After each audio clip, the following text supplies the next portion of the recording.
के जगवलू ये कोइलर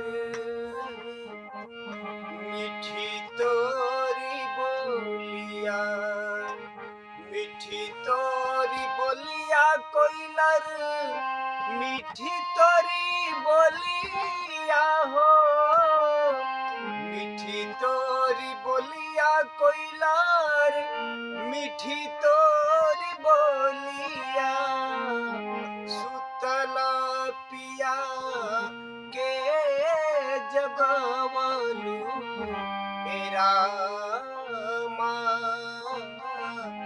मीठी तोरी बोलिया।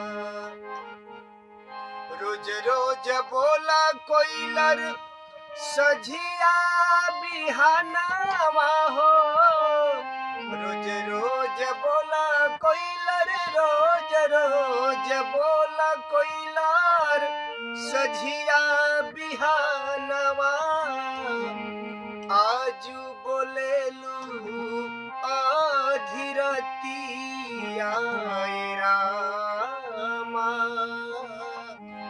मीठी तोरी बोलिया सुतल पिया के जगवलू ए कोइलर, मीठी तोरी बोलिया।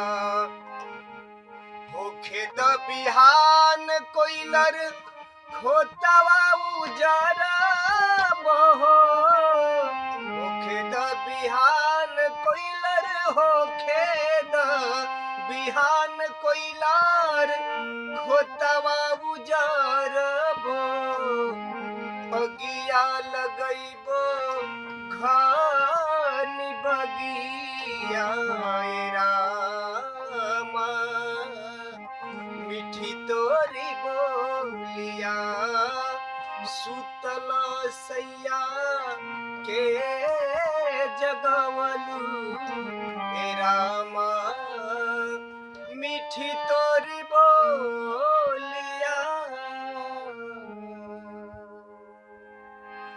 सुतल पिया के जगवलू कोइलर, मीठी तोरी बोलिया।